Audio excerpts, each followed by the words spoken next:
नमस्कार, आपण पाहता पोलीस टाइम्स न्यूज। मी ओम चौरंगडे आपलं हार्दिक स्वागत करतो। श्रेष्ठ अभिनेते आणि हिंदी चित्रपट दृष्ट्यातील महाकाय व्यक्तिमत्व धर्मेंद्र यांचे 24 नोव्हेंबर 2025 रोजी निधन झाले।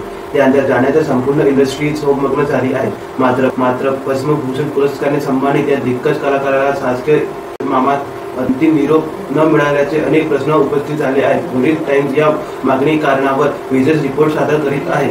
धर्मेंद्र यांना त्वचा संबंधित त्रास जाणवू लागल्याने 31 ऑक्टोबर रोजी रुग्णालयात दाखल करण्यात आले होते। प्रकृती ठीक ढासळत गेल्याने डॉक्टरांनी सतत उपचार सुरू ठेवले, परंतु काही दिवसांनी त्यांना डिस्चार्ज देण्यात आला।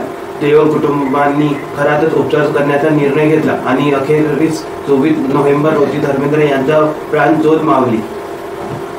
1965 पासून सुरू झालेल्या धर्मेंद्र यांच्या अभिनयात आजही प्रेक्षकांच्या मनात घर करून आहे। 70 ते 80च्या दशकात यांचे वर्चस्व आजही आढळत आहे। 2012 मध्ये त्यांना सरकारकडून पद्मभूषण या प्रतिष्ठित नागरिक पुरस्काराने गौरवित करण्यात आले होते।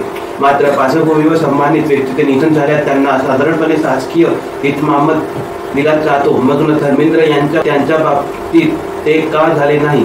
सूत्रांच्या माहितीनुसार धर्मेंद्र यांच्या निधनाची माहिती प्रशासनाला खूप उशिरा कळविण्यात आली। शासकीय इतमामासाठी काही अत्यावश्यक कायदेशीर प्रक्रिया मंजुरी आवश्यक असते। कुटुंबाकडून प्रस्ताव पाठविले, कुटुंब सरकारची तत्काळ मंजुरी घेणे ही प्रक्रिया वेळखाऊ असते। पण देओल कुटुंबाने शासकीय इतमामासाठी कोणताही प्रस्ताव सरकारकडे पाठविला नव्हता। शिवाय मीडिया संस्थांनाही ही माहिती उशिरा पोहोचली। काही त्यांच्या अंत्यसंस्काराने नियोजन करण्यात आले आणि त्यांच्यामुळे नियमानुसार सरकारी सन्मान देण्यास शक्य झाले नाही। धर्मेंद्र यांचे शेवटचा सिनेमा 21 पुढील महिन्यात प्रदर्शित होणार आहे। एका युगाचा अंत करणाऱ्या या दिग्गज व्यक्तिमत्वाला शासकीय इतमाम न मिळण्याचे कारण असे समोर येत आहे। धन्यवाद।